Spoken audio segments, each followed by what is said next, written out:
কর্তৃক আয়োজিত ২ নং ওয়ার্ড প্রাবগ্রামে বাজারের যে যুবদলের ক্লাব আজকে সম্মানিত প্রধান অতিথি সোনারগাঁ উপজেলার সভাপতি জামপুর ইউনিয়নের সংগ্রামী সভাপতি আল মুজাহিদ মল্লিক ভাই, আরও উপস্থিত আছেন জামপুর ইউনিয়নের সংগ্রামী সাধারণ সম্পাদক আজহারুল ইসলাম সানোয়ার ভাই, আরও উপস্থিত আছেন প্রাবগ্রামের কৃতি সন্তান বিক্রম ভাই, আরও উপস্থিত আছেন ডক্টর হাবিবুল্লাহ, আরও উপস্থিত আছেন ডক্টর তাজুল ইসলাম, আরও উপস্থিত আছেন ফার্মল্যান্ড পার্কের ম্যানেজিং ডিরেক্টর হানিফ ভুইয়া, আরও উপস্থিত আছেন জামপুর ইউনিয়নের ভারপ্রাপ্ত চেয়ারম্যান কামরুল ইসলাম সহ অনেক নেতৃবৃন্দ এবং যুবদল, ছাত্রদল, স্বেচ্ছাসেবক দল, বিভিন্ন অঙ্গ সংগঠন নেতৃবৃন্দ, আরও উপস্থিত আছেন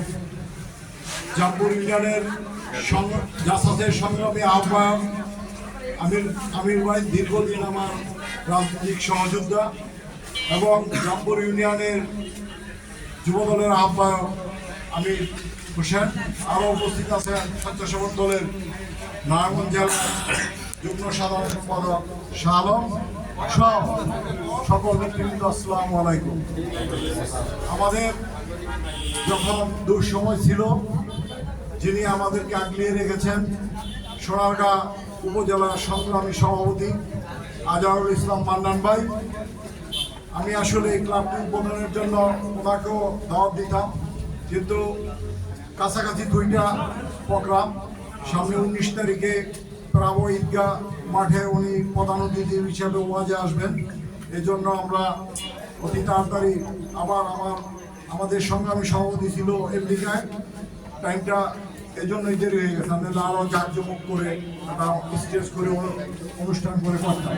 যাই হোক, আপনারা যারা আসছেন আমি আমার যুবদলের পক্ষ থেকে আন্তরিক ধন্যবাদ জানাই, এবং আমাদের এই ক্লাবটি যেন এই এলাকার কল্যাণ বয়ে আনে এবং যত সামাজিক কর্মকাণ্ড এবং মাদ্রাসা, ঈদগাহ, মসজিদ, খেলাধুলার সাথে যাতে অংশীদার হতে পারে, ন্যায়ের পথে যাতে চলতে পারে এবং বিএনপির আদর্শে যাতে থাকতে পারে, আপনারা দোয়া করবেন।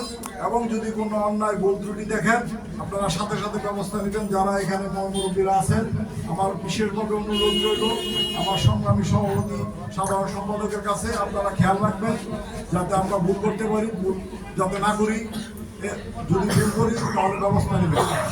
আর আমার পক্ষ থেকে আমি একটি কথা বলবো, যারা আপনারা এখানে বসবেন তারা সিনিয়র জুনিয়র মেনটেন করে বসবেন। গ্রামের মুরব্বীরা, আশেপাশে মুরব্বীরা থাকবে, ওদেরকে যথাযথ মর্যাদা দিয়েই আপনারা বসবেন। এই বলে আমি আমার বক্তব্য শেষ করলাম। আসসালামু আলাইকুম। বাংলাদেশ জিন্দাবাদ, বাংলাদেশ জাতীয়তাবাদী যুবদল জিন্দাবাদ।